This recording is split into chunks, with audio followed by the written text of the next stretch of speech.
So here I am doing a little drill to help improve my golf swing based on a full year honest self-evaluation of where I am as a golfer.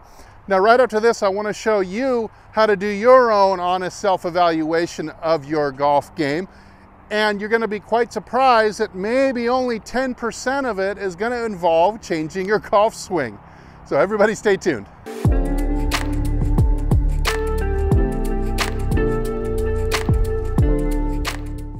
Hey, this is Steve with HitItLonger.com. I continue on my journey to hit the ball longer and straighter than I ever have before. I hope you'll join me. Hit like and subscribe. So we're coming to that time of year where the days are short.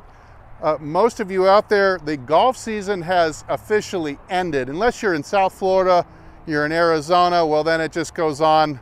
This is your prime time. But for most everybody out there, this is more of a time of year that you're kind of got the golf game shut down, and but it's a really good opportunity to do a self-evaluation of your last year of golf, especially the most recent 2 or 3 months. So what I recommend that everybody do as a start of a self-evaluation is to gather stats about your game. So do you know how far a typical drive is going? Do you know about how many greens in regulation you're hitting in 18 holes? Do you know the average a number of putts that you take during a round of golf? Now, gathering the data is not just good enough. What you also need a benchmark to put these into perspective. So we actually have these through the use of these apps with the little chips on the end of your club. It's the Grint, and you've got Arcos, and probably a whole bunch of other ones out there. I'm not paid to mention these by any means, but I have students that they've been extremely helpful for, not just for their own self-evaluation, but so as their instructor, I can also help. I can almost go out on the course with them, and I can see the mistakes they're making and the things that they should be doing differently on the course. So through these apps, we have just a wealth of data on what your average cohort is doing out on the course. It's good to be able to know, yeah, maybe your putting seems like it's really good, but then when you compare your putting stats to the average person of your handicap, you may realize that either you're stronger or weaker than you thought you were. So it's a good way to compare stats, and also to compare the stats to the person of the handicap that you would like to be in 2023. So let's take an 18 handicap. I know that covers a lot of you out there. And let's just say you have this incredibly lofty goal that you're going to become a 9 handicap in 2023. It's doable. The odds are against most of you, but it's doable to go from an 18 to a 9. And we know we've got lots of good stats on those two cohorts. So for example, in your self-evaluation, one thing might be, am I hitting the ball far enough? Am I hitting the ball? Is it my weakness? Is it a strength? Well, we know that an 18 handicap golfer averages, their typical drive is maybe 215 to 220 yards off the tee. So if you're already beyond that, then certainly distance is an asset to you right now. A 9 handicap typical drive is 230 to 240 yards. So if you're already at 230 to 240 yards as an 18 handicap, then certainly distance is not something that you need to focus on for the coming year.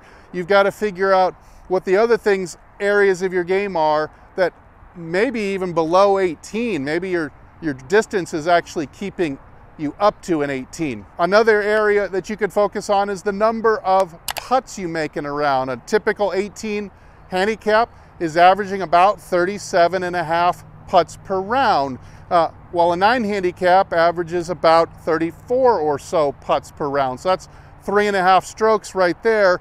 Again, you want to do what the lower handicap does, so we figure out exactly how I'm going to get my putting stats from 37.5 down to 34. Maybe you're hitting it as far as you need to, but you putt very poorly. Maybe you take 39 putts per round. And so you need to know that data, and then that way you know, well, gosh, I can pick up 5 shots right there on my handicap without ever even banging balls on the range that often. I can pick up 5 of the 9 strokes that I need in the coming year just by getting my putting down to the correct level. Now, You want to self-assess. Why am I taking so many putts? There's 3 areas I can think of right off the bat. That is, you're very poor at speed control on the long first putt, and it's leading you to 3 putts. You could be a poor chipper or pitcher. And so not only is your poor chips and pitches not leading you into some 1-putt opportunities, but it's also giving you some extra 3 putts, as maybe your chips and pitches are nowhere close to the flag. And then the third reason is maybe you're just a scaredy on the short putts. Maybe you're moving too much, you're too anxious. Maybe your stroke is just really poor. Maybe your alignment's really poor. So you're missing all those 3 and 4 footers consistently, and that's keeping you up in the 37, 38, 39 putt range. But we need to know this, a good self-evaluation and some measurement using the known data and where you want to get to based on where you are now. Now another area where the average golfer can pick up a few strokes, maybe even meet their goal just in this one category without working on their game at all, and that is course management. And there's so much room for improvement in course management for the average golfer out there. Consider again the 18 handicap golfer who would basically average, low to mid 90s as their typical round, sometimes break 90. Well, that person could go around and make 18 bogeys and shoot a really good round for them. And then you start to consider on every hole, if I was just playing for bogey and I mapped out the hole in reverse, especially the tougher holes, and you start saying, well, this tough par 4, what if I didn't even try to reach it in 2? What if I broke it into a 7-iron and another 7-iron and a wedge, and I kept out of the lake on the left and the OB hill on the right, and I consistently could make bogey and eliminate some of the big numbers off my scorecard. Maybe you're somebody who simply goes for the green and tries to cover the distance too much in what I call the red zone, like 180, even 170 for some golfers, out to say 210, 220 yards. Definitely a huge danger zone. In fact, I've had a lot of students I've taken out on the course this year. I'll take the long club out of their hand, I'll hand them a short iron. They'll hit it beautifully because they're not under any duress to go for distance. Of course, we always hit it really far when we're not trying. And they'll knock it up, 30 or 40 yards from the green, and they eliminate the trouble altogether and make themselves a nice, comfortable tap in for bogey and eliminate that big number. Well, that can add up over 18 holes to 2, 3, 4 shots around. So course strategy, course management, managing yourself away from your weak areas and towards your strength. So if you are terrible at hitting the 4-iron, the hybrids, the fairway woods, and you feel really comfortable, like disaster is about to happen when I pull out one of those clubs, don't pull them out. Work on them on the range until you get comfortable with them, but don't pull them out on the course. You don't need them if you're an 18 handicap. It's okay to just hit a 7 or an 8-iron smoothly down the fairway, keep the ball in play, make steady bogey, make some pars on the easier holes, and you're already going to be down 3 or 4 shots. Also, in doing your self-evaluation for this last year, definitely assess your equipment. The self-assessment is both honest and it covers from A to Z. It covers everything. So it's not just clubs. Are your clubs, number one, are they quality enough? Does someone who is a lower handicap than you, would they be playing that club, that driver? Would they be actually playing that? People that you know, are they playing something higher in quality? What about the condition of your gear? And not just the clubs, but also your glove, your spikes, your grips. Do you need to re-grip? Do you need new gloves? Do you need new spikes on the bottom of your shoes? These are all things that the better player accounts for in the off season. This is one reason why they're good. So you want to be good too. You want to start copying the habits of better golfers. Even when it comes to gear, leave no stone unturned. Can you upgrade your golf ball? Can you upgrade your driver? Can you upgrade your shoes?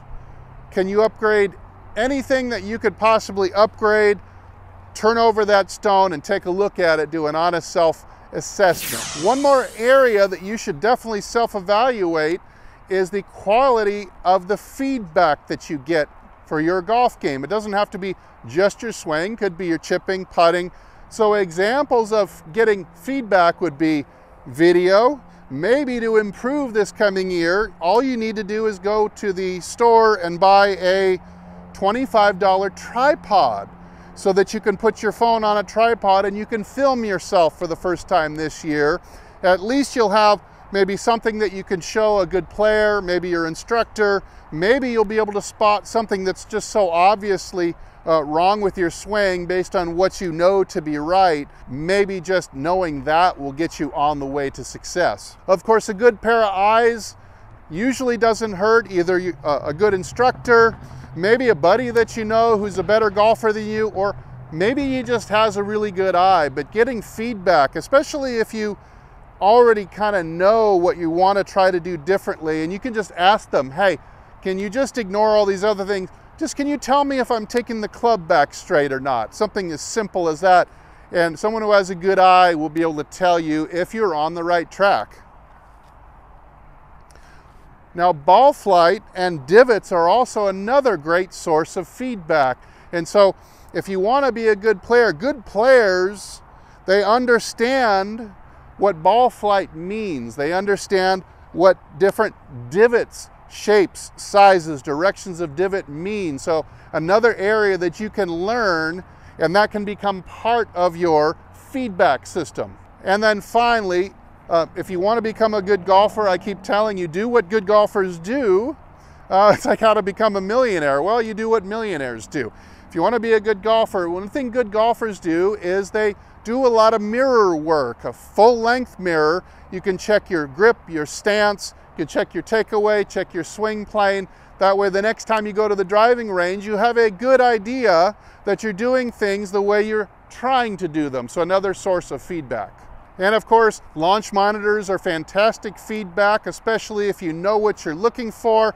I leave that in last because that's not going to affect a ton of people based on cost, availability, and the ability to read it. It's kind of like reading an MRI. You almost have to have certification to be able to know exactly what you're looking at, but can be a very powerful tool if you do. Now, you don't necessarily have to get a $25,000 launch monitor. There's some pretty good ones out there in the $300 to $500 range, and for some of you that could be a really good fit, good Christmas present to yourself to get one of those, because it's going to give you valuable feedback. All right, so once you've done a good, honest assessment of this last year's performance, you have gathered up your data, compared it against your cohorts now and where you want to be. You make sure that every aspect from A to Z about your game is going to help propel you forward. Don't leave any stone unturned. Now it comes down to the last 10%, swing changes, mechanical changes to the full swing.